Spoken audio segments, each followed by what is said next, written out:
आप सभी का SNB ऑनलाइन क्लासेस में हार्दिक स्वागत है।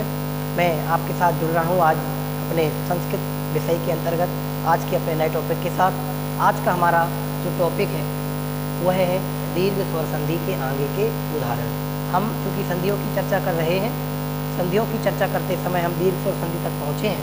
उनके प्रभेदों की जो चर्चा कर रहे हैं उसमें हम दीर्घ स्वर संधि की चर्चा कल आपसे कर रहे थे।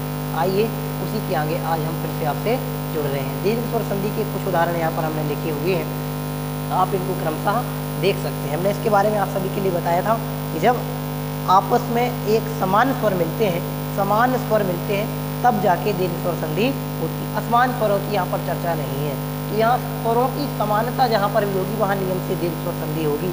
अब वो स्वर कौन कौन से, उनकी चर्चा भी मैंने आपके बीच में की थी कि स्वर संस्कृत भाषा में जो मूल है वो 5 हैं।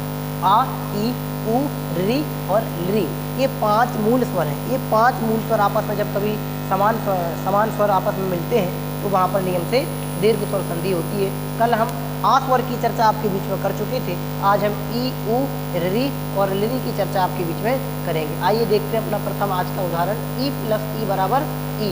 तो यहाँ पर हमने एग्जाम्पल देखते हैं, अति प्लस इदम। क्या लिखा हुआ बोर्ड पर? अति प्लस इदम बराबर क्या बन जाएगा? एक नया शब्द अतिदम। क्या बन जाएगा?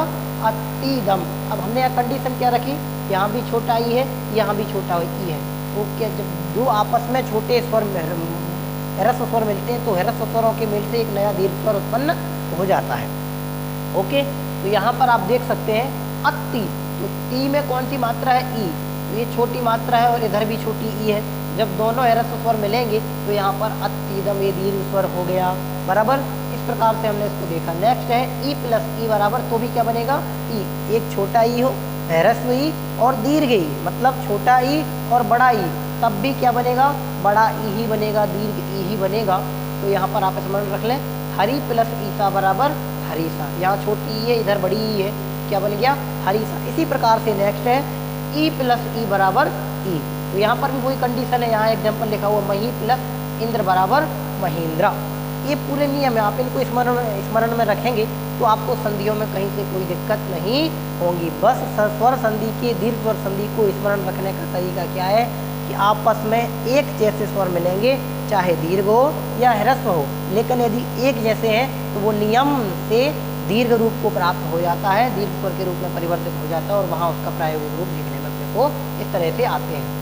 ई प्लस ई बराबर ई, तो भी क्या बना? ई। तो यहाँ एग्जाम्पल में क्या लिखा? मही प्लस इंद्रा बराबर महेंद्रा। इसी प्रकार से नेक्स्ट, अगर दोनों तरफ बड़ी ई है, दीर्घ ई है, ई प्लस ई, तो क्या बनेगा? तो भी दीर्घ बनेगा। ह्रस्व ह्रस्व मिले तो भी दीर्घ बनेगा, ह्रस्व दीर्घ मिले तो भी दीर्घ बनेगा, दीर्घ स्वर ह्रस्व स्वर मिले तो भी दीर्घ बनेगा, और दीर्घ स्वर मिले तो भी दीर्घ ही बनेगा। ये दीर्घ स्वर संधि की विशेषता होती है। अब आप नाम से स्मरण में रख लें, बिल्कुल दीर्घ मतलब होता है बड़ा। तो दीर्घ स्वर संधि में जब भी कहीं पर देखने में आए, जब भी कहीं आपको कोई बड़ा स्वर दिखाई दे, दीर्घ स्वर दिखाई दे, तो आपको समझ जाना चाहिए कि वहाँ पर दीर्घ स्वर संधि है। दोनों तरफ या एक तरफ ह्रस्व है, एक तरफ दीर्घ दिखे, तो ये सारी कंडीशन वहाँ पर आपको समझनी चाहिए। ठीक है, श्री धन ईसा बराबर, तो इधर भी बड़ी माँ ई है, इधर भी बड़ी है, श्री प्लस ईसा बराबर श्रीसा। इसी प्रकार से जो नेक्स्ट अपना मूल स्वर है ई के बाद, उसका नाम है ऊ। तो ऊ के भी ये 4 कंडीशन हमने आपके बीच में लिखी हुई हैं, इनके एग्जाम्पल भी यहाँ लिखे हुए हैं, आप इनको देख सकते हो। इनके हिसाब से आप नए एग्जाम्पल बनाएं, नई तैयारी करें, तो आप इजीली संधियों को स्मरण में रखे रहेंगी और आपको कहीं से कहीं तक कोई दिक्कत नहीं होगी। ये जो कुछ प्रायोगिक रूप देखने में आते हैं अनेक प्रकार की परीक्षाओं में और कंपटीशन एग्जाम वगैरह में, वो हमने यहाँ पर कुछ प्रचलित रूप यहाँ पर उदाहरण के तौर पर लिखे हुए हैं, आप बिल्कुल देख सकते हैं। ऊ प्लस ऊ बराबर ऊ। ओके, जो ऊपर कंडीशन बताई बस यह स्वर परिवर्तित है, बाकी पूरी कंडीशन सभी स्वरों में इसी प्रकार से रहेंगी। इसलिए मैं उन ऊपर कही हुई बातों को, पूर्व में कही हुई बातों को रिपीट ना करते हुए इनके उदाहरण आपके बीच में बता रहा हूँ और अपने आगे बढ़ता जाता हूँ। ऊ प्लस ऊ बराबर ऊ। तो इधर एग्जाम्पल में क्या लिखा हुआ है?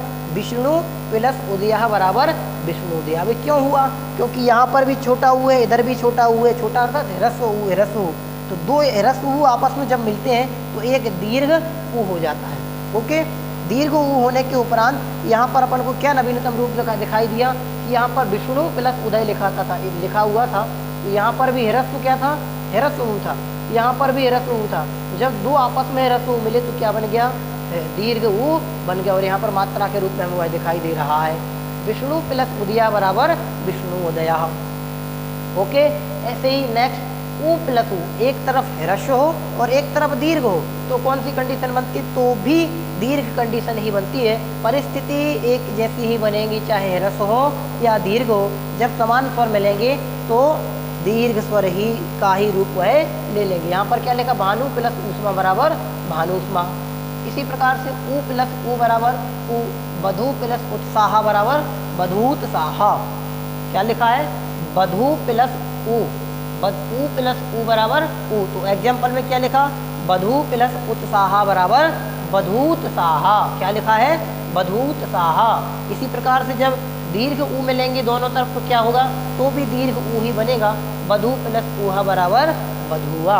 इस प्रकार से हमने देखे आ ई ऊ तक के स्वरों की चर्चा हम कर चुके हैं। अब हम देखते हैं ऋ। ये ऋ भी एक स्वर है, चौथे नंबर का मूल स्वर की ध्वनि, मूल स्वर ध्वनि जो है उनमें चतुर्थ नंबर का एक जो स्वर है उसका नाम है ऋ। जो ऋषि का अपन पढ़ते हैं, ऋषि का, उसमें अपन इसको देख सकते हैं।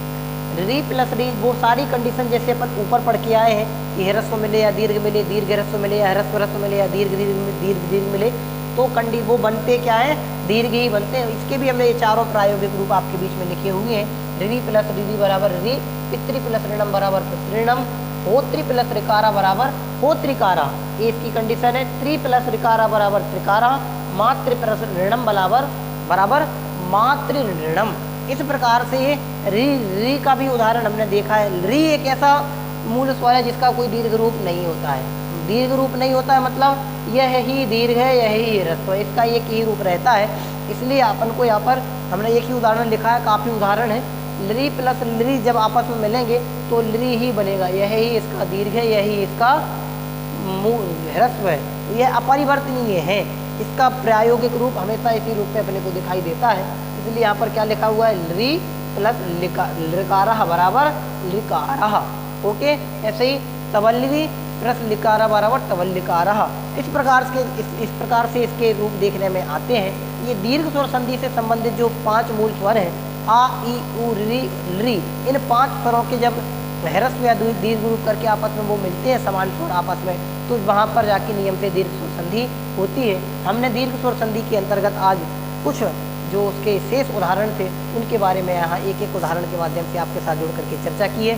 मेरा आपसे सिर्फ इतना कहना है कि ये तो मैंने कुछ आपके बीच में उदाहरण लिखे हुए हैं। आप लोग चाहें तो आपकी जो पाठ्य पुस्तक है उस पाठ्य पुस्तक के आधार से नए नए उदाहरण इसके खोज सकते हैं। आपका सबसे सरलतम तैयारी करने का तरीका सिर्फ एक ही है, क्या है, वो यह ही है कि आप अपनी पाठ्य पुस्तक लें या पूर्व की जो अध्ययन की हुई आपकी पुस्तकें, उन पुस्तकों को उठाएं और उनमें ऐसी परिस्थिति देखें कि ऐसे कौन से शब्द हैं जिनमें यह प्रायोगिक रूप अपन को देखने में आ रहे हैं। अगर आप यह खोज लेंगे तो आपकी तैयारी का सबसे बेस्ट फॉर्मूला होगा कि आप इसके माध्यम से अपनी तैयारी कर सकते हैं। अब आपको ऐसा लग रहा होगा कि ये तो हमने संस्कृत के शब्द लिख दिए हैं, हिंदी के प्रायोगिक रूप क्या रहेंगे।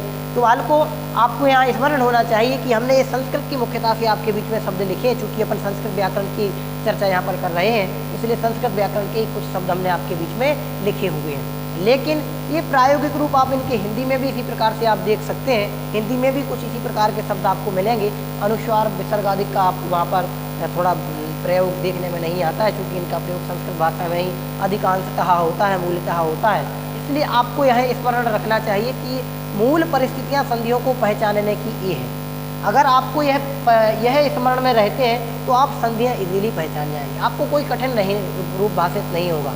और यदि आप समझते हैं कि नहीं इतने सारे नियम कौन स्मरण में रखे, इतनी सारी परिस्थितियां आपको कौन स्मरण में रखे, तो इससे क्या होगा, इससे आप हतोत्साहित होंगे, आपका कॉन्फिडेंस लूज होगा, और कॉन्फिडेंस लूज होगा तो आप उसकी तैयारी नहीं कर पाएंगे। इसलिए आप डरे नहीं, जो प्रायोगिक रूप हमने यहाँ पर दिखाए हैं इनकी थोड़ी सी प्रैक्टिस करें, इनको बार बार स्मरण करें।